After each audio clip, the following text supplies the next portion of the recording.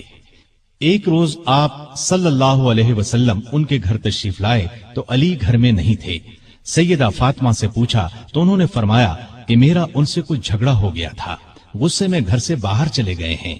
آپ نے ان کے بارے میں پتہ کرایا تو وہ مسجد میں سو رہے تھے۔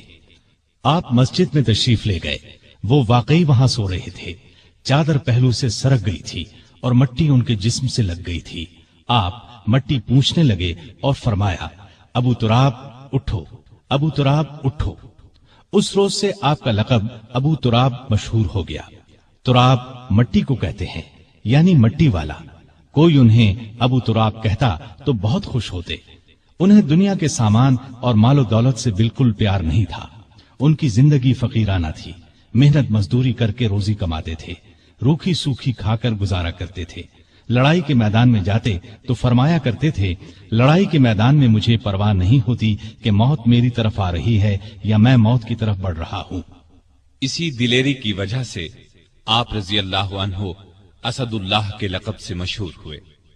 بدر کی لڑائی میں سیدنا علی بھی شریک ہوئے۔ ان کے ہاتھ میں ایک جھنڈا تھا۔ دونوں لشکر آمنے سامنے ہوئے تو کافروں کے لشکر سے عتبہ، شیبہ اور ولید میدان میں نکلے اور مسلمانوں کو مقابلے کے لیے للکارا۔ مسلمانوں کی طرف سے بھی 3 انصاری جوان، عوف، معوذ اور عبداللہ بن رواحہ رضی اللہ عنہم میدان میں آ گئے، لیکن ان تینوں کو دیکھ کر کافروں نے ان سے لڑنا اپنی شان کے خلاف سمجھا۔ عتبہ نے پکار کر کہا: اے محمد، یہ لوگ ہمارے جوڑ کے نہیں ہیں، ہماری قوم کے لوگوں کو ہمارے مقابلے پر بھیجو۔ اس پر رسول اللہ صلی اللہ علیہ وسلم نے سیدنا علی، سیدنا حمزہ اور سیدنا عبیدہ بن حارث رضی اللہ عنہم کو حکم دیا کہ آگے بڑھ کر ان کا مقابلہ کریں۔ تینوں بہادر فوراً آگے بڑھے۔ اس وقت سیدنا علی رضی اللہ عنہ نے سر پر سفید صوف کا ترہ لگا رکھا تھا۔ ان کا سامنا ولید سے ہوا، سیدنا حمزہ کا عتبہ سے اور سیدنا عبیدہ کا شیبہ سے ہوا۔ ولید اور عتبہ دونوں سیدنا علی اور سیدنا حمزہ کے ہاتھوں مارے گئے، لیکن عبیدہ شیبہ کے ہاتھوں زخمی ہوئے۔ علی شیبہ پر چھپٹے اور ایک ہی وار میں اس کا کام تمام کر دیا۔ زخمی عبیدہ کو میدان سے اٹھا لائے۔ اس کے بعد عام لڑائی شروع ہوئی۔ سیدنا علی اس قدر پرجوش انداز میں لڑے کہ جس طرف نکل گئے کافروں کی صفیں کاٹ کر رکھ دی۔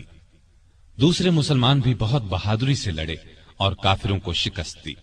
ان کے بڑے بڑے سردار اس لڑائی میں مارے گئے، یہاں تک کہ ابو جہل بھی جہنم رسید ہوا۔ اگلے سال احد کی لڑائی ہوئی۔ اس لڑائی کی ابتدا میں کافروں کی طرف سے طلحہ بن ابی طلحہ میدان میں نکلا اور پکارا: کوئی ہے جو میرے مقابلے میں آئے؟ یہ سن کر سیدنا علی دوڑ کر اس کے مقابلے میں آ گئے اور ایک ہی وار میں اسے ڈھیر کر دیا۔ پھر طلحہ کا ایک بھائی ابو سعید نکلا، سیدنا علی ہی نے اس پر بھی تلوار کا ایک وار کیا، وہ زمین پر گر پڑا اور سعد بن ابی وقاص کے ہاتھوں مارا گیا۔ پھر کافروں کے لشکر سے ان کا سب سے بڑا بہادر ارتات نکلا، اسے اپنی طاقت پر بڑا گھمنڈ تھا۔ اس نے للکار کر کہا: کوئی ہے جو میرے مقابلے میں آئے؟ علی آگے بڑھے اور دیکھتے ہی دیکھتے اس کا کام تمام کر دیا۔ پھر جب عام لڑائی شروع ہوئی تو سیدنا علی اور سیدنا حمزہ کافروں کی صفوں میں دور تک گھس گئے اور اس قدر تیزی سے لڑے کہ کافروں کے پاؤں اکھڑ گئے۔ پھر درے پر موجود دستے کی اپنی جگہ سے ہٹ جانے پر جب اس طرف سے کافر مسلمانوں پر حملہ آور ہوئے اور مسلمانوں کے پاؤں اکھڑ گئے تو چند بہادر نبی صلی اللہ علیہ وسلم کے ساتھ میدان میں جم کر کھڑے رہے، ان میں سیدنا علی رضی اللہ عنہ بھی تھے۔ کافروں نے آپ پر تیروں کی بچھاڑ کر دی، بار بار آپ پر حملہ کیا، لیکن ان صحابہ نے انہیں ہر بار پیچھے ہٹا دیا۔ آخر مسلمان پھر سے جمع ہوئے اور کافروں کو مار بھگایا۔ اس لڑائی میں آپ صلی اللہ علیہ وسلم کے چچا سیدنا حمزہ بھی شہید ہوئے۔ اس روز سیدنا علی رضی اللہ عنہ کے ہاتھوں کئی کافر مارے گئے۔ اس مہم کے شروع ہونے سے آخر تک سیدنا علی رضی اللہ عنہ آپ صلی اللہ علیہ وسلم کے ساتھ رہے۔ غزوہ خندق میں عرب کے نامی بہادر عبد ود نے جب خندق پار کر لی تو سیدنا علی رضی اللہ عنہ اس کے مقابلے میں آئے۔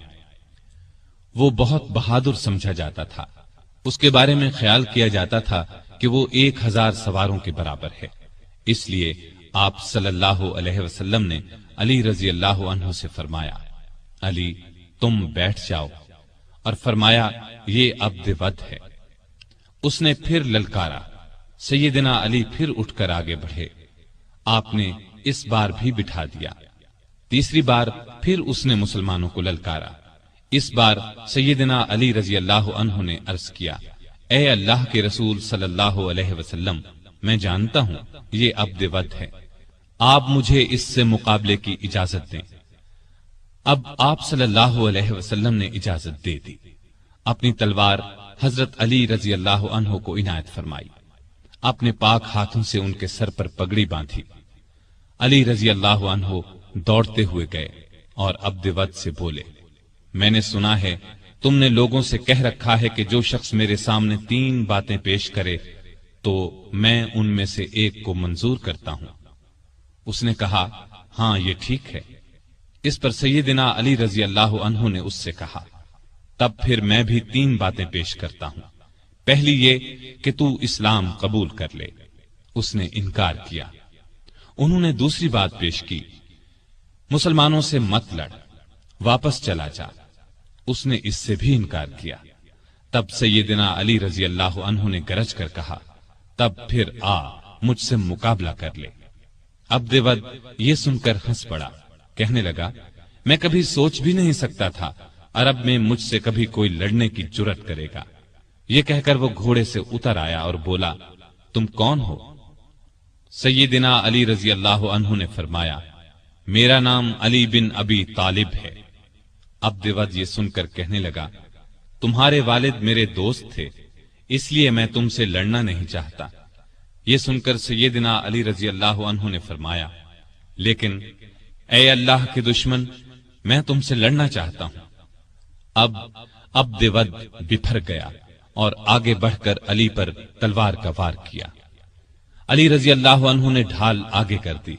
وار اس قدر زبردست تھا کہ تلوار ڈھال کو کاٹ کر ان کی پیشانی پر جا لگی، وہ زخمی ہو گئے۔ زخم کھا کر وہ شیر کی طرح جھپٹے اور عبد ود پر ایسا وار کیا کہ تلوار اس کے کندھے کو کاٹتی سینے تک آ گئی، وہ وہیں ڈھیر ہو گیا۔ اس کے گرتے ہی سیدنا علی رضی اللہ عنہ نے زور سے نعرہ تکبیر بلند کیا۔ اب عبد ود کے کچھ ساتھی آگے بڑھے، لیکن وہ بھی اللہ کے شیر کے آگے نہ ٹھہر سکے، بھاگ نکلے۔ ان میں سے ایک نوفل بن عبداللہ خندق میں گرا، علی رضی اللہ عنہ نے اسے خندق میں اتر کر تلوار سے قتل کیا۔ رسول اللہ صلی اللہ علیہ وسلم نے بنو قریظہ کی طرف کوچ کا ارادہ کیا تو سیدنا علی رضی اللہ عنہ کو فوج کا جھنڈا دے کر آگے روانہ فرمایا۔ پھر آپ 3000 مجاہدین کے ساتھ روانہ ہوئے۔ لڑائی سے پہلے ہی بنو قریظہ ہمت ہار گئے اور ہتھیار ڈال دیے۔ مدینے سے 60 کلومیٹر دور فدق نامی یہودیوں کی بستی تھی۔ یہ یہودی خیبر کے یہودیوں کو مسلمانوں کے مقابلے پر اکسا رہے تھے۔ آپ صلی اللہ علیہ وسلم نے سیدنا علی کو 200 سوار دے کر ان کی طرف روانہ فرمایا۔ مسلمانوں نے ان لوگوں کو شکست دی، وہ بھاگ نکلے۔ مسلمانوں کے ہاتھ 500 اونٹ اور 2000 بکریاں لگی، وہ ان کو ہانک کر مدینے لے آئے۔ بیعت رضوان میں بھی سیدنا علی ساتھ تھے۔ صلح نامہ لکھنے کا کام ان کے سپرد ہوا۔ انہوں نے شروع میں بسم اللہ الرحمن الرحیم لکھا تو قریش کے نمائندے نے اس پر اعتراض کیا اور کہا ہم رحمان کو نہیں مانتے، لہذا یہ لکھا جائے بسمک اللہم۔ رسول کریم صلی اللہ علیہ وسلم کی ہدایت پر سیدنا علی نے یہی لکھ دیا۔ اب آپ نے ان سے فرمایا لکھو، یہ وہ شرطیں ہیں جو محمد رسول اللہ صلی اللہ علیہ وسلم نے قریش سے طے کی ہیں۔ سیدنا علی نے الفاظ لکھے تو قریشی نمائندے سہیل بن عمرو نے کہا جب ہم آپ کو اللہ کا رسول نہیں مانتے تو پھر صلح نامے میں یہ کیوں لکھا جائے، لہٰذا آپ محمد بن عبداللہ لکھوائیے۔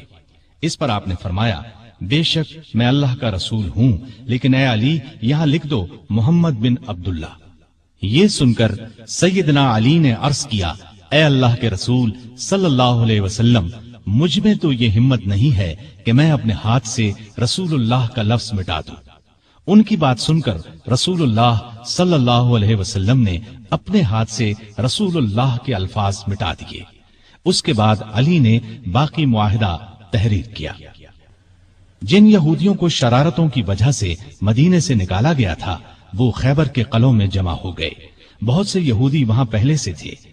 یہ سب مسلمانوں کے خلاف سازشوں سے باز نہیں آ رہے تھے، چنانچہ آپ نے ان کی سرکوبی کا فیصلہ فرمایا۔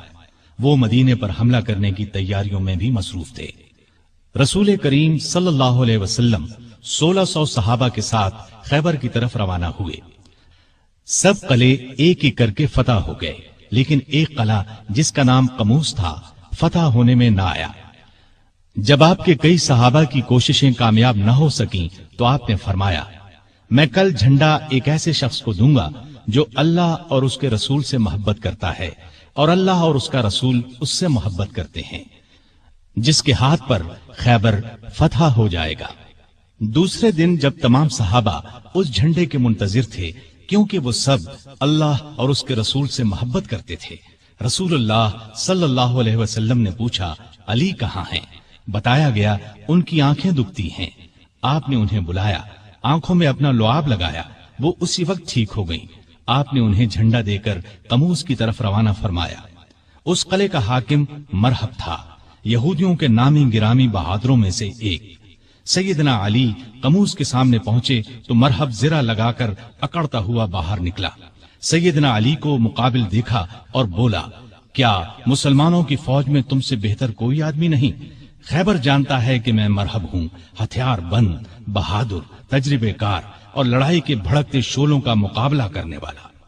سیدنا علی نے اس کے جواب میں فرمایا میں وہ شخص ہوں کہ میری ماں نے میرا نام حیدر رکھا، جنگل کے شیر کی طرح ہیبت ناک اور بہادر، میں دشمن کو آنکھ جھپکنے میں ختم کر دیتا ہوں۔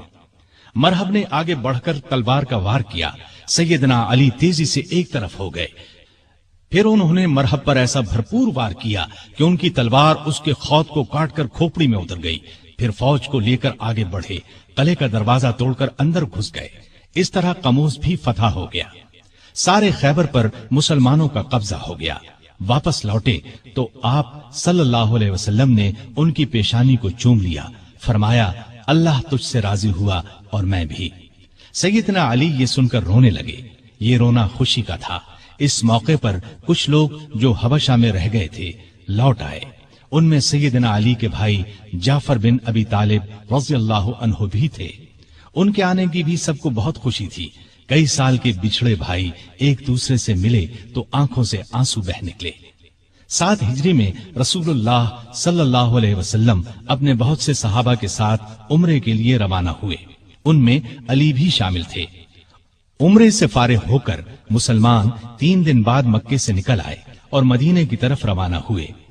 غزوہ موتا میں آپ کے بھائی جعفر بن ابی طالب شہید ہو گئے تو آپ کو بہت صدمہ ہوا۔ نبی کریم صلی اللہ علیہ وسلم نے آپ کو دلاسا دیا۔ ان کی شہادت کے بعد جعفر بن ابی طالب کے بچوں کی پرورش علی نے کی۔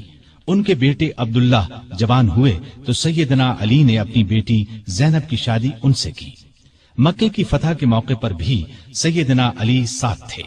کعبے میں رکھے ہوئے بتوں کو آپ نے توڑنا شروع کیا تو سیدنا علی نے اس کام میں آپ کا ہاتھ بٹایا۔ تانبے کے بت کو توڑنے کے لیے آپ نے علی کو اپنے کندھے پر سوار فرمایا۔ وہ بہت اونچائی پر تھا اور لوہے کی ایک سلاخ کے ساتھ زمین سے لگا ہوا تھا۔ علی نے اس بت کو بھی گرایا اور کعبے سے باہر پھینک دیا۔ مسلمانوں نے مکہ فتح کیا تو قبیلہ حوازن کے لوگ بھڑک اٹھے، ایک بڑا لشکر تیار کر کے مسلمانوں پر حملے کا ارادہ کیا۔ آپ ابھی مکے ہی میں تھے کہ ان کے ارادے کی خبر ہوئی تو آپ شوال 8 ہجری میں 12,000 مسلمانوں کو لے کر دشمن کی طرف روانہ ہوئے۔ حنین کے مقام پر دونوں فوجیں آمنے سامنے ہوئیں۔ دشمن نے یہ چال چلی کہ رات کے وقت آس پاس کی پہاڑیوں میں اپنے تیر انداز بٹھا دیے تھے۔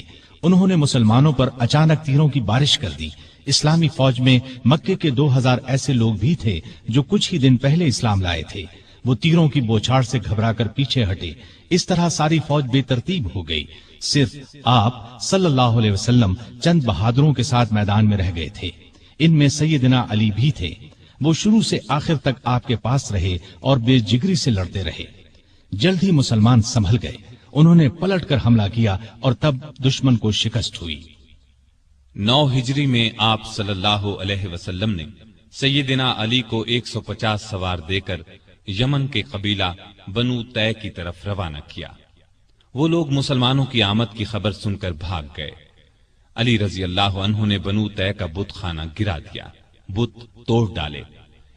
اس لڑائی کے بعد مشہور سخی حاتم طائی کی بیٹی اور بیٹا عدی مسلمان ہو گئے۔ فتح مکہ کے بعد یہ خبر سننے میں آئی کہ روم کا بادشاہ مسلمانوں پر حملہ کرنے کے لیے پر تول رہا ہے۔ نبی صلی اللہ علیہ وسلم نے خود آگے بڑھ کر اسے روکنے کا فیصلہ کیا۔ آپ صلی اللہ علیہ وسلم نے اس موقع پر سیدنا علی کو اپنا قائم مقام بنایا اور خود 30,000 فوج لے کر روانہ ہوئے۔ بعض منافقین نے علی کو تانا دیا کہ وہ جنگ سے بچنے کے لیے نہیں گئے۔ اس پر انہیں رنج ہوا، ہتھیار لگا کر روانہ ہوئے، لشکر تک پہنچ گئے۔ نبی صلی اللہ علیہ وسلم نے ان سے آنے کی وجہ پوچھی تو عرض کیا، اے اللہ کے رسول صلی اللہ علیہ وسلم، میں نے شروع سے لے کر آج تک اللہ کی راہ میں لڑنے سے قدم پیچھے نہیں ہٹائے، لیکن معلوم نہیں اس مرتبہ مجھے جہاد میں شریک کرنے کے بجائے مدینے میں کیوں چھوڑ دیا گیا۔ یہ سن کر نبی صلی اللہ علیہ وسلم نے ارشاد فرمایا، اے علی، کیا تم اس بات سے راضی نہیں کہ تمہارا میرے ساتھ وہی تعلق ہو جو موسیٰ علیہ السلام کا ہارون علیہ السلام سے تھا، سوائے اس کے کہ میرے بعد کوئی نبی نہیں ہوگا۔ مطلب یہ تھا کہ جس طرح موسیٰ علیہ السلام کوہ طور پر جاتے وقت ہارون علیہ السلام کو اپنا قائم مقام بنا گئے تھے، اسی طرح میں نے تمہیں اپنا قائم مقام بنایا تھا۔ لیکن ہارون علیہ السلام نبی بھی تھے، جبکہ تم نبی نہیں ہو سکتے، اس لیے کہ میرے بعد کوئی نبی نہیں آئے گا۔ آپ کا یہ ارشاد سن کر سیدنا علی خوش ہو گئے اور مدینے واپس ہو کر آپ صلی اللہ علیہ وسلم کی قائم مقامی کا فریضہ انجام دیتے رہے، یہاں تک کہ آپ تبوک سے واپس تشریف لے آئے۔ مکہ کی فتح کے بعد نبی صلی اللہ علیہ وسلم نے سیدنا خالد بن ولید کو حکم دیا کہ وہ یمن جا کر قبیلہ ہمدان کو اسلام کی دعوت دیں۔ وہ گئے، بہت کوشش کی، لیکن انہوں نے اسلام قبول نہ کیا۔ اب آپ صلی اللہ علیہ وسلم نے سیدنا علی کو بھیجا۔ آپ صلی اللہ علیہ وسلم نے قبیلہ ہمدان کے نام ایک خط بھی دیا۔ علی رضی اللہ عنہ نے وہ خط انہیں سنایا اور اسلام کی دعوت دی۔ اس خط کے الفاظ کا اثر ان پر ہوا۔ پھر سیدنا علی نے جو ان کے سامنے واز کیا وہ بھی بہت اثر انگیز تھا، چنانچہ ان لوگوں نے اسلام قبول کر لیا۔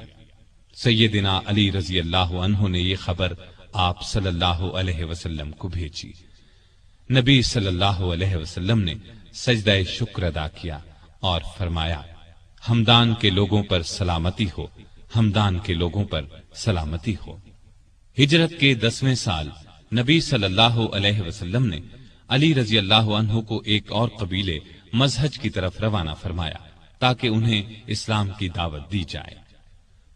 آپ صلی اللہ علیہ وسلم نے ہدایت فرمائی کہ اس وقت تک تلوار نہ اٹھائی جائے جب تک تم پر کوئی حملہ نہ کرے۔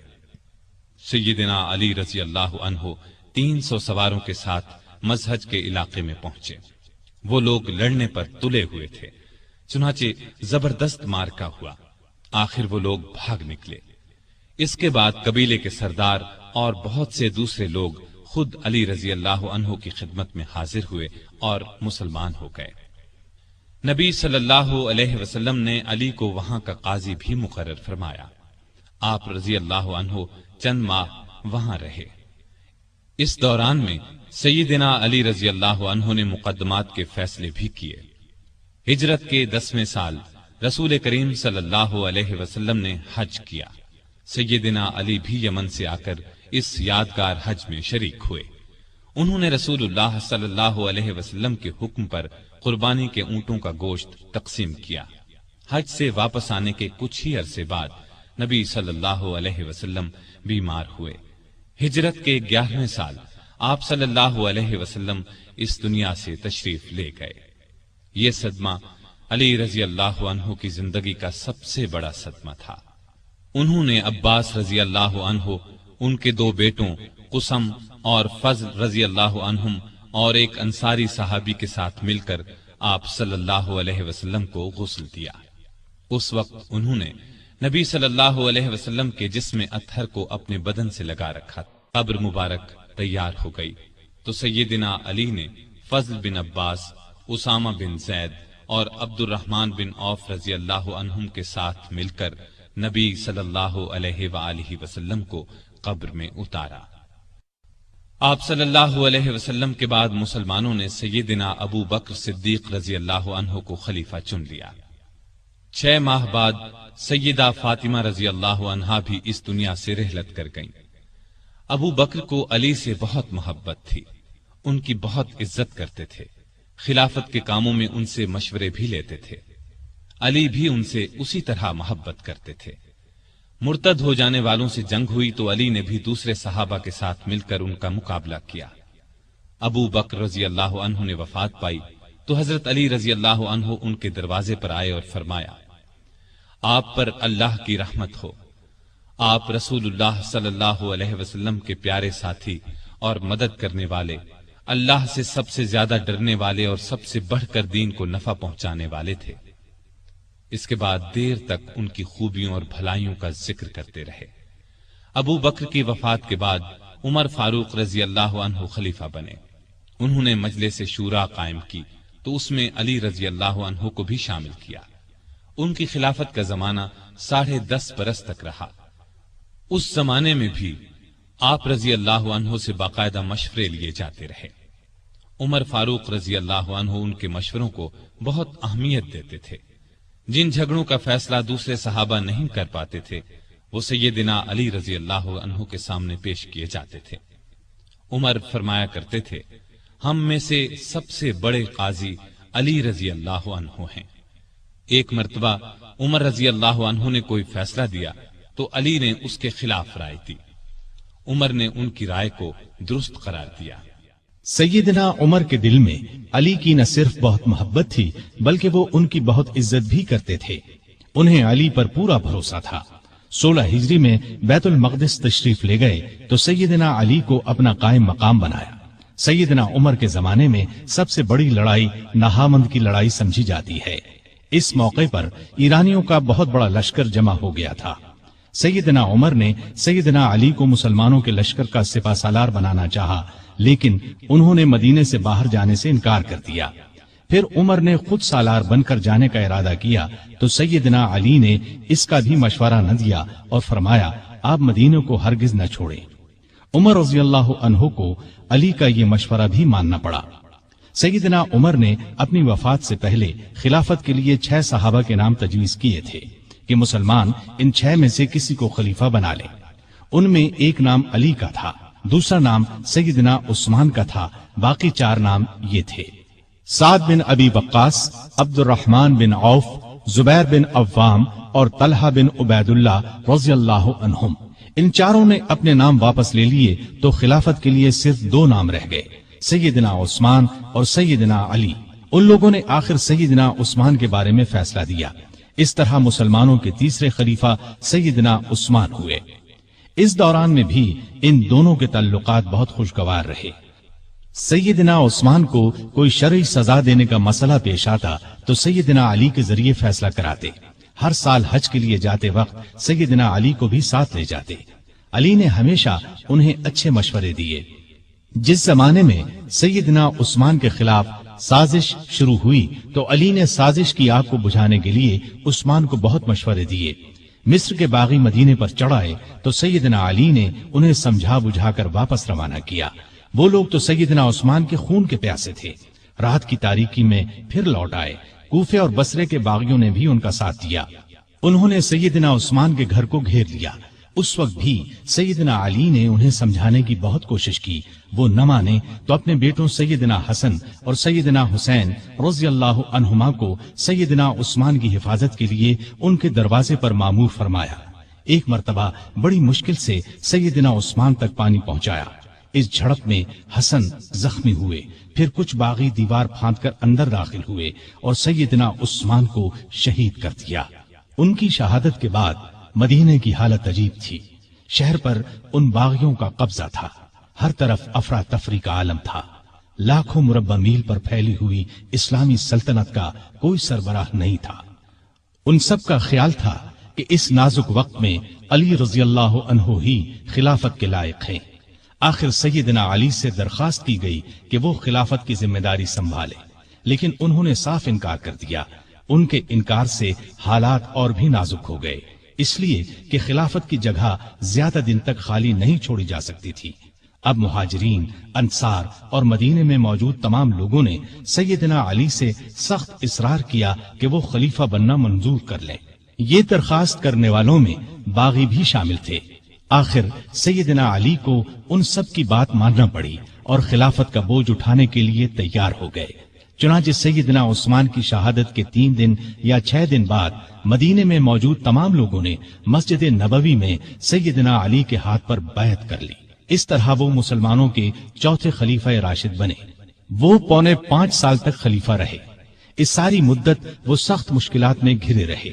کوئی اور ہوتا تو شاید ہمت ہار جاتا، لیکن وہ اللہ کے بھروسے پر تمام مشکلات اور مصیبتوں کا آخری دم تک بڑے حوصلے اور پامردی کے ساتھ مقابلہ کرتے رہے۔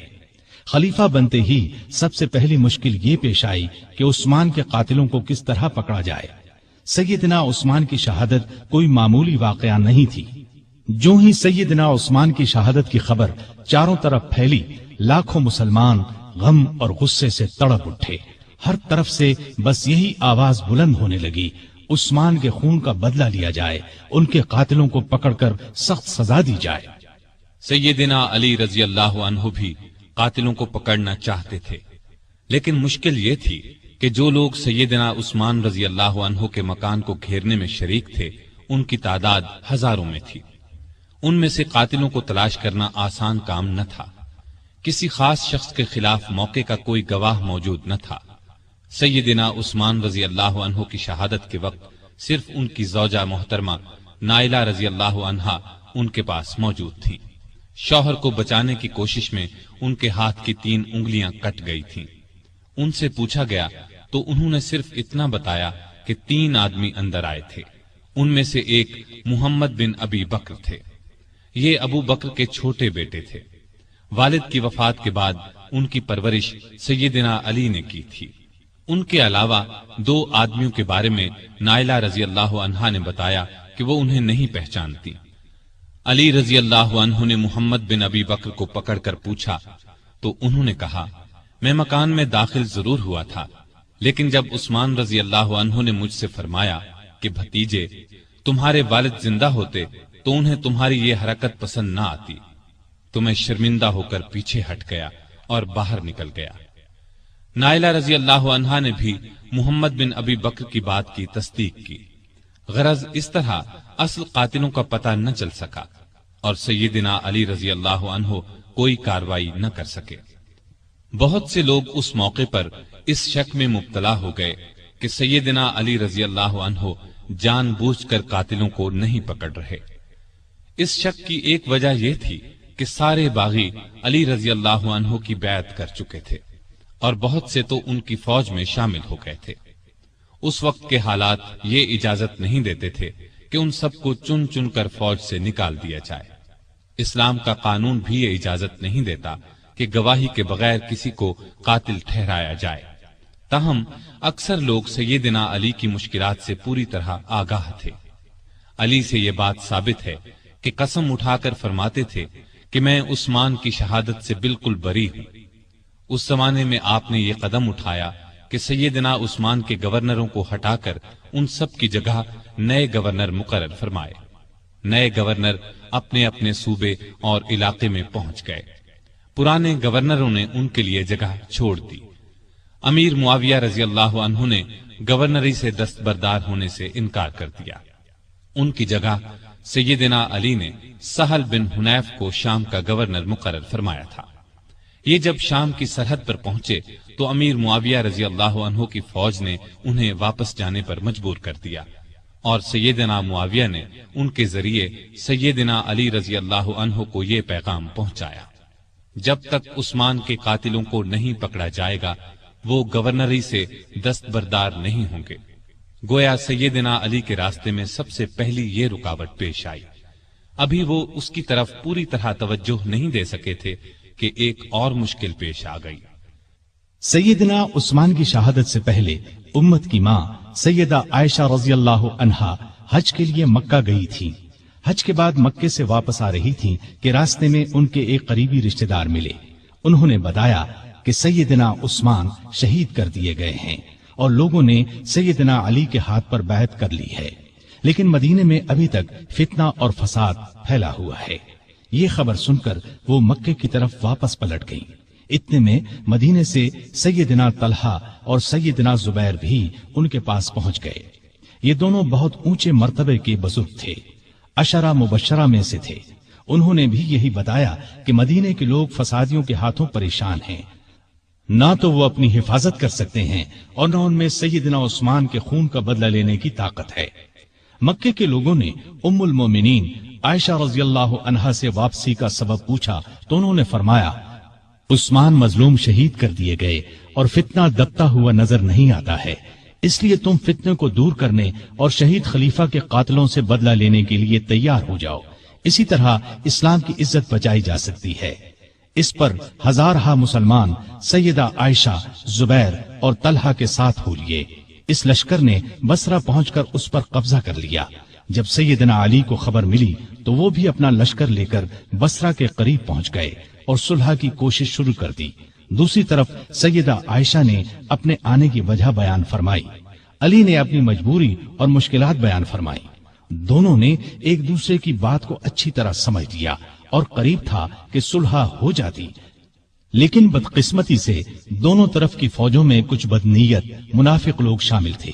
انہیں اپنا فائدہ اس میں نظر آ رہا تھا کہ صلح نہ ہو، لہٰذا انہوں نے رات ہی کو جنگ چھیڑ دی۔ علی یہ سمجھے کہ عائشہ نے جنگ شروع کر دی، عائشہ یہ سمجھی کہ علی نے جنگ شروع کر دی ہے۔ اس طرح دونوں فوجوں میں جنگ شروع ہو گئی۔ دونوں فوجوں میں سخت لڑائی ہوئی۔ اس میں آخر کار سیدنا علی کو فتح ہوئی۔ فتح کے بعد علی نے ان کے بھائی محمد بن ابی بکر کو ان کا حال معلوم کرنے کے لیے بھیجا اور عام اعلان کرا دیا کہ بھاگنے والوں کا پیچھا نہ کیا جائے، لوٹ مار نہ کی جائے، زخمیوں پر گھوڑے نہ دوڑائے جائیں، جو ہتھیار پھینک دیں انہیں کوئی تکلیف نہ پہنچائی جائے۔ پھر انہوں نے خود سیدہ عائشہ کے پاس جا کر پوچھا: اے مومنوں کی ماں، آپ کا مزاج کیسا ہے؟ انہوں نے فرمایا: ٹھیک ہوں۔ اس کے بعد سیدنا علی نے انہیں چند دن بصرہ میں آرام اور آسائش کے ساتھ ٹھہرایا۔ پھر محمد بن ابی بکر کی نگرانی میں انہیں 40 شریف اور معزز خواتین کے ساتھ مکے کی طرف روانہ کیا۔ اس وقت عائشہ نے فرمایا: میرے بچوں، یہ لڑائی غلط فہمی کا نتیجہ تھی۔ علی سے نہ پہلے میرا کوئی جھگڑا تھا نہ اب ہے۔ سیدنا علی نے جواب میں فرمایا: آپ سچ فرماتی ہیں، آپ ہم سب کی ماں ہیں، آپ کی عزت کرنا ہم پر واجب ہے۔ پھر وہ مکے آ گئی۔ اس لڑائی میں عائشہ اونٹ پر سوار تھی، اس لیے اس لڑائی کو جنگ جمل کہا جاتا ہے۔ یہ لڑائی جمادی الاخر 36 ہجری میں پیش آئی۔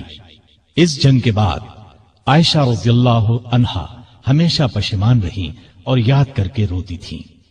جمل کی لڑائی کے بعد سیدنا علی رضی اللہ عنہ نے چند دن بصرہ میں قیام کیا، پھر 12 رجب 36 ہجری میں کوفہ چلے آئے اور اس شہر کو حکومت کا صدر مقام یا دارالخلافہ قرار دیا۔ دارالخلافہ پہلے مدینہ تھا۔ یہ فیصلہ انہوں نے اس لیے کیا کہ مدینے کو فساد اور جھگڑوں سے بچایا جا سکے۔ اب انہوں نے پھر شام کی طرف توجہ دی۔ جریر بن عبداللہ کے ہاتھ ایک خط امیر معاویہ کو بھیجا۔ اس میں لکھا کہ تم بھی مہاجرین اور انصار کی طرح میری بیعت کرو۔ اس کے بعد قاعدے کے مطابق شہادت عثمان کا مقدمہ پیش کرو۔ میں اللہ کی کتاب اور رسول اللہ صلی اللہ علیہ وسلم کی سنت کے مطابق فیصلہ کروں گا۔ امیر معاویہ نے اس خط کے جواب میں لکھا کہ آپ عثمان کے قاتلوں کو ہمارے حوالے کر دیں تو میں اور شام کے دوسرے تمام لوگ خوشی سے آپ کی بیعت کریں گے۔ اس طرح کچھ مدت تک خط و کتابت کا سلسلہ چلتا رہا، لیکن صلح کی کوئی صورت نہ بن سکی۔ ادھر شام کے صدر مقام دمشق کی جامع مسجد میں سیدنا عثمان کے خون آلود کپڑے اور نائلہ رضی اللہ عنہا کی کٹی ہوئی انگلیاں رکھ دی گئیں۔ ان کو دیکھ دیکھ کر لوگ زار و قطار روتے تھے، قاتلوں سے بدلہ لینے کا عہد کرتے تھے۔ جب علی کو یقین ہو گیا کہ امیر معاویہ بیعت نہیں کریں گے تو انہوں نے جنگ کی تیاری کی اور قریباً 80,000 فوج لے کر شام کی طرف روانہ ہونے کا ارادہ کیا۔ دوسری طرف امیر معاویہ بھی ایک بڑے لشکر کے ساتھ مقابلے کے لیے آئے۔ دونوں فوجیں دریائے فرات کے قریب پہنچیں۔ شامی فوجوں نے گھاٹ پر قبضہ کر کے پانی پر پہرے بٹھا دیے، لیکن دوسرے دن سیدنا علی رضی اللہ عنہ کی فوج نے شامیوں پر حملہ کر کے انہیں پیچھے دھکیل دیا اور گھاٹ پر قبضہ کر کے سب کے لیے پانی عام کر دیا۔ اب دونوں فوجوں نے صفین کے مقام پر ایک دوسرے کے سامنے مورچے قائم کر لیے۔ یہ مقام شہر حلب کے جنوب مشرق اور شہر ہمس کے شمال مغرب میں دریائے فرات کے کنارے پر تھا۔ 3 مہینے 20 دن تک دونوں فوجیں آمنے سامنے پڑی رہیں۔ اس دوران میں دونوں فریق بات چیت کے ذریعے مسئلہ حل کرنے کی بھرپور کوشش کرتے رہے، لیکن افسوس کسی فیصلے پر نہ پہنچ سکے۔ چھوٹی چھوٹی جھڑپیں ہوتی رہیں۔ عام لڑائی محرم 37 ہجری تک شروع نہ ہو سکی۔ آخر سفر میں دونوں فوجوں میں جنگ شروع ہوئی۔ یہ جنگ کئی دن تک جاری رہی۔ دونوں طرف مسلمانوں کا خون بہتا رہا۔ منافق اور فسادی لوگ اس موقع سے خوب فائدہ اٹھاتے رہے۔ انہی لوگوں کی وجہ سے صلح کی کوششیں ناکام ہوتی رہیں۔ پھر ایک دن علی رضی اللہ عنہ کی فوج نے اتنا زبردست دباؤ ڈالا کہ شامی فوج کے پاؤں اکھڑنے لگے۔ اتنے میں شامی فوج کا ایک دستہ قرآن کو نیزوں پر اٹھا کر آگے بڑھا اور پکار کر کہا، یہ دیکھو ہمارے اور تمہارے درمیان اللہ کی کتاب ہے۔ علی رضی اللہ عنہ کی فوج نے قرآن دیکھ کر ہاتھ روک لیے۔ لڑائی بند ہو گئی۔ اس کے بعد پھر بات چیت شروع ہو گئی۔ آخر طے پایا کہ خلافت کا فیصلہ 2 ثالثوں کے سپرد کر دیا جائے۔ وہ آپس میں مل کر جو فیصلہ کریں گے ان کا فیصلہ سب کو قبول ہوگا۔ ایک ثالث سیدنا علی رضی اللہ عنہ مقرر کریں، دوسرا ثالث امیر معاویہ رضی اللہ عنہ مقرر کریں گے۔ چنانچہ سیدنا علی کی طرف سے ابو موسیٰ اشعری رضی اللہ عنہ مقرر ہوئے اور امیر معاویہ کی طرف سے عمرو بن عاص رضی اللہ عنہ۔ ان سے کہا گیا کہ وہ رمضان کے مہینے تک فیصلہ کر دیں۔ اس کے بعد سیدنا امیر معاویہ رضی اللہ عنہ اپنی فوج کے ساتھ دمشق چلے گئے۔ سیدنا علی کوفے کی طرف روانہ ہوئے۔ اس موقع پر ان کی فوج 2 حصوں میں بٹ گئی۔ ایک حصہ ثالث مقرر کرنے کا حامی تھا، جبکہ دوسرا کہتا تھا کہ قرآن کو چھوڑ کر انسانوں کو حکم یا فیصلہ کرنے والا بنانا گناہ ہے۔ دونوں گروہ آپس میں جھگڑتے رہتے تھے اور بات بات پر تلواریں نکال لیتے تھے۔ علی رضی اللہ عنہ بڑی مشکل سے انہیں کوفہ تک لائے، لیکن 12,000 آدمی جو ثالثوں سے فیصلہ کرانے کے خلاف تھے فوج سے الگ ہو کر ہرورا کے مقام پر چلے گئے۔ ان لوگوں کو خارجی کہا گیا۔ دونوں ثالثوں نے جو فیصلہ دیا وہ ایک دوسرے سے مختلف تھا۔ سیدنا ابو موسیٰ اشعری کا فیصلہ یہ تھا کہ علی اور امیر معاویہ میں سے کسی کو خلیفہ مقرر نہ کیا جائے، انہیں چھوڑ کر مسلمان جسے چاہیں خلیفہ بنا لیں۔ سیدنا عمرو بن عاص کا فیصلہ یہ تھا کہ ابو موسیٰ اشعری نے علی کو خلافت سے الگ کر دیا ہے، میں ان کی جگہ معاویہ کو خلیفہ مقرر کرتا ہوں۔ اس پر ہر طرف شور مچ گیا۔ سیدنا علی کے حامیوں نے یہ فیصلہ ماننے سے انکار کر دیا۔ اب پھر سیدنا علی فوج لے کر دمشق کی طرف بڑھنا چاہتے تھے کہ خارجیوں نے ہر طرف فساد مچا دیا۔ انہوں نے جتھے بنا کر لوگوں کو لوٹنا شروع کر دیا۔ آخر علی رضی اللہ عنہ پہلے ان کی طرف بڑھے۔ نہروان کے مقام پر شدید جنگ ہوئی، 4000 خارجی مارے گئے۔ اس طرح خارجیوں کا زور ٹوٹ گیا، لیکن ان کی ٹولیاں آئے دن فتنہ برپا کرتی رہتی تھی۔ دوسری طرف سیدنا امیر معاویہ نے عمرو بن عاص کو فوج دے کر مصر پر چڑھائی کر دی۔ وہاں علی کی طرف سے محمد بن ابی بکر گورنر تھے۔ انہوں نے شامی فوج سے شکست کھائی اور خود بھی گرفتار ہوئے، پھر قتل کر دیے گئے۔ مصر کے بعد شامی فوج نے حجاز، عراق اور یمن وغیرہ پر حملے شروع کر دیے۔ علی کو ملک کی اندرونی شورشوں کی وجہ سے اسلامی فتوحات کے دائرے کو بڑھانے کا موقع نہ مل سکا۔ پھر بھی 35 ہجری میں انہوں نے بحری راستے سے ہندوستان پر حملے کی اجازت دی۔ چنانچہ اس زمانے میں کوکن بمبئی پر کامیاب حملہ کیا گیا۔ یہ علاقہ اس وقت سندھ میں شامل تھا۔ نہروان کی لڑائی کے بعد سیدنا علی کا ارادہ شام پر حملہ کرنے کا تھا۔ انہوں نے جنگ کی تیاریاں شروع کر دی تھیں، لیکن دوسری طرف خارجیوں نے سازش تیار کی کہ علی، معاویہ اور عمرو بن عاص تینوں کو قتل کر دیا جائے۔ ان کے خیال میں امن اسی صورت میں قائم ہو سکتا تھا۔ چنانچہ اس کام کے لیے 3 آدمی مقرر ہوئے۔ عبد الرحمن بن ملجم نے علی کو، برق بن عبداللہ نے امیر معاویہ کو اور عمرو بن بکر نے عمرو بن عاص کو شہید کرنے کا ذمہ لیا۔ ان بدبختوں نے رمضان 40 ہجری میں ایک ہی روز فجر کی نماز کے وقت ان تینوں بزرگوں پر حملہ کرنے کا فیصلہ کیا۔ مصر کے گورنر عمرو بن عاص اس روز بیمار تھے۔ انہوں نے اس روز خارجہ بن حذافہ کو نماز پڑھانے کے لیے بھیجا، لہذا عمرو بن بکر نے ان کے دھوکے میں خارجہ بن حذافہ کو شہید کر دیا۔ دمشق میں برق بن عبداللہ نے امیر معاویہ پر حملہ اس وقت کیا جب وہ مسجد کے دروازے سے نکل رہے تھے۔ انہیں معمولی زخم آیا۔ کوفے میں عبد الرحمن بن ملجم ملعون سیدنا علی کے راستے میں چھپ کر بیٹھ گیا۔ جب وہ فجر کی نماز کے لیے مسجد کی طرف چلے تو ان پر تلوار کا وار کیا، سر پر شدید زخم آیا۔ ابن ملجم کو گرفتار کر لیا گیا۔ سیدنا علی نے اپنے بیٹوں حسن اور حسین کو بلا کر کچھ نصیحتیں کی اور اپنے قاتل کے بارے میں فرمایا، اسے کھانا کھلاؤ، پانی پلاؤ اور اچھی طرح رکھو۔ اگر میں اس زخم سے مر جاؤں تو اسے قتل کرنا، شریعت کا یہی حکم ہے۔ اس کے ناک اور کان وغیرہ نہ کاٹنا۔ اگر میں بچ گیا تو میری مرضی، چاہے اس سے بدلہ لوں یا معاف کر دوں۔ ابن ملجم کی تلوار زہر آلود تھی، وہ اس زخم سے شہید ہو گئے۔ انا للہ و انا الیہ راجعون۔ یہ رمضان کی 17، 18، 19، 20 یا 21 میں سے کوئی تاریخ تھی۔ ہجرت کا 40واں سال تھا اور ان کی عمر اس وقت 63 سال تھی۔ سیدنا علی کو اپنی خلافت کے زمانے میں سکون کا سانس لینا نصیب نہ ہوا، پھر بھی انہوں نے ملکی انتظامات کے سلسلے میں کوئی کسر اٹھا نہ رکھی۔ مزاج میں حد درجے سادگی تھی، اللہ کا خوف بے پناہ تھا، فقیرانہ زندگی بسر کی، گورنروں اور افسروں کی سخت نگرانی کرتے تھے۔ کسی عہدیدار کے خلاف شکایت ملتی تو اس کے خلاف کارروائی کرتے۔ آپ کو عدل و انصاف کا حد درجے خیال تھا، سب سے پورا انصاف کرتے تھے، یہاں تک کہ اپنی ذات سے بھی انصاف کرتے۔ ہر ایک کے لیے ان کا دروازہ ہر وقت کھلا رہتا تھا، بلا روک ٹوک کوئی بھی ان کے پاس آ سکتا تھا۔ رعایت پر بہت مہربان تھے، ان کی بہتری کے لیے جو ہو سکتا تھا کرتے تھے۔ بازاروں میں گشت کرتے تھے، بیت المال میں جو رقم جمع ہوتی تھی کھلے دل کے ساتھ غریبوں، مسکینوں اور دوسرے حقداروں میں تقسیم فرما دیتے۔ غیر مسلموں کے ساتھ بھی اچھا برتاؤ کرتے تھے۔ بصرے کے گورنر عثمان بن حنیف نے کسی امیر آدمی کی دعوت قبول کر لی۔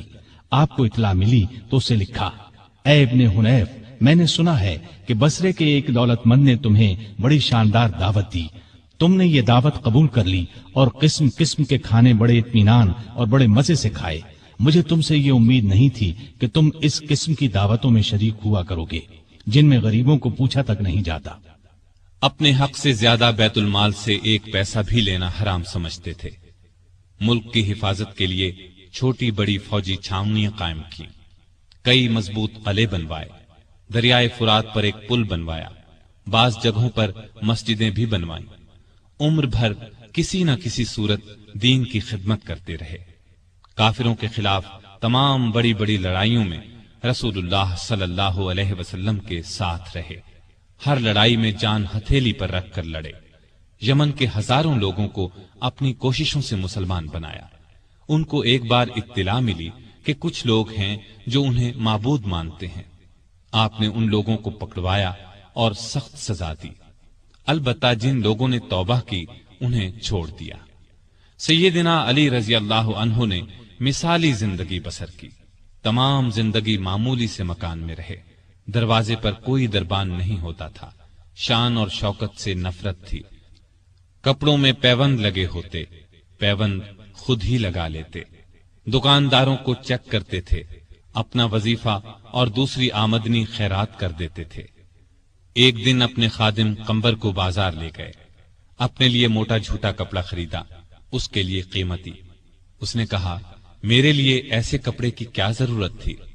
آپ نے فرمایا، بھئی تم جوان ہو، تمہارے لیے اچھا کپڑا ہونا چاہیے، میرا کیا ہے، بوڑھا ہوں، بازار سے سودا خود لاتے۔ زریر نامی شخص نے آپ کے دسترخوان پر سادہ کھانا دیکھ کر کہا، آپ کو پرندوں کا گوشت پسند نہیں؟ آپ نے فرمایا، خلیفہ کو مسلمانوں کے مال میں صرف 2 پیالوں کا حق ہے، ایک خود کھائے یا اپنے بچوں کو کھلائے، دوسرا اللہ کی مخلوق کے سامنے پیش کر دے۔ عید سے چند روز پہلے کسی نے آپ کے کپڑوں میں پیوند دیکھ کر کہا، امیر المومنین، آپ 2 درہم میں ایک نیا جوڑا کیوں نہیں خرید لیتے؟ آپ نے فرمایا، مجھے شرم آتی ہے کہ میں نئے کپڑے پہنوں اور کوفے میں ہزاروں آدمیوں نے پرانے کپڑے پہن رکھے ہوں۔ کہیں سے مال آتا تو تمام کا تمام تقسیم کر دیتے، اس میں سے اپنے لیے کوئی خاص چیز لیتے، نہ رشتہ داروں کو ان کے حصے سے زیادہ دیتے۔ ایک مرتبہ آپ کی زرہ گم ہو گئی، چند دن بعد وہ زرہ ایک یہودی کے پاس نظر آئی۔ آپ نے اس سے کہا، یہ زرہ میری ہے، تمہارے پاس کہاں سے آ گئی؟ اس نے کہا، نہیں، زرہ میری ہے۔ سیدنا علی رضی اللہ عنہ امیر المؤمنین تھے، چاہتے تو اس سے زبردستی لے سکتے تھے، لیکن انہوں نے ایسا نہیں کیا۔ معاملہ کوفے کے قاضی شریح کی عدالت میں لے گئے۔ قاضی صاحب نے آپ کا دعویٰ سنا، یہودی کا جواب سنا، پھر علی سے کہا، اپنے گواہ لائیے۔ انہوں نے فرمایا، میرا بیٹا حسن اور غلام قمبر اس بات کے گواہ ہیں کہ زرہ میری ہے، ان کی گواہی لے لیں۔ قاضی صاحب نے کہا، بیٹے کی باپ کے حق میں اور غلام کی آقا کے حق میں گواہی قبول نہیں کی جا سکتی۔ اس پر سیدنا علی نے فرمایا، عجیب بات ہے، آپ حسن کی گواہی قبول نہیں کرتے، کیا آپ کو معلوم نہیں ہے کہ رسول اللہ صلی اللہ علیہ وسلم نے حسن اور حسین کو جنت کے جوانوں کے سردار فرمایا ہے؟ قاضی صاحب نے کہا، مجھے یہ بات معلوم ہے، لیکن میں حسن کی گواہی نہیں لوں گا۔ اگر کسی کے رتبے کو دیکھ کر فیصلہ دینا ہوتا تو آپ کا یہ فرمانا ہی کافی تھا کہ زرہ میری ہے۔ یہ سن کر علی نے خوش ہو کر فرمایا، مجھے آپ کا فیصلہ منظور ہے، یہ زرہ یہودی کے پاس ہی رہے گی۔ ان کی بات سن کر یہودی پکار اٹھا۔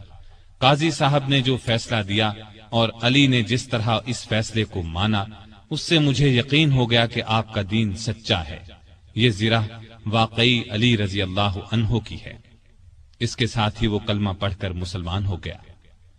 آپ درمیانے قد کے دہرے بدن کے تھے، چہرہ بہت خوبصورت اور باروب رونق والا تھا۔ خیبر کی لڑائی کے موقع پر رسول اللہ صلی اللہ علیہ وسلم نے آپ کو دعا دی تھی، اے اللہ، علی سے گرمی سردی کا اثر دور کر دے۔ اس دعا کا یہ اثر تھا کہ آپ ہر موسم میں ہر طرح کا کپڑا پہن لیتے تھے، ضرورت کے وقت آپ محنت مزدوری کر لیتے تھے۔ آپ علم کا سمندر تھے، آپ کی علمی باتیں بہت مشہور اور حیرت انگیز ہیں۔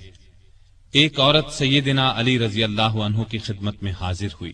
اس نے شکایت کی کہ میرا بھائی 600 دینار چھوڑ کر فوت ہوا ہے۔ جب یہ رقم وارثوں میں تقسیم کی گئی تو مجھے صرف 1 دینار دیا گیا کہ تمہارے حصے میں 1 ہی دینار آتا ہے۔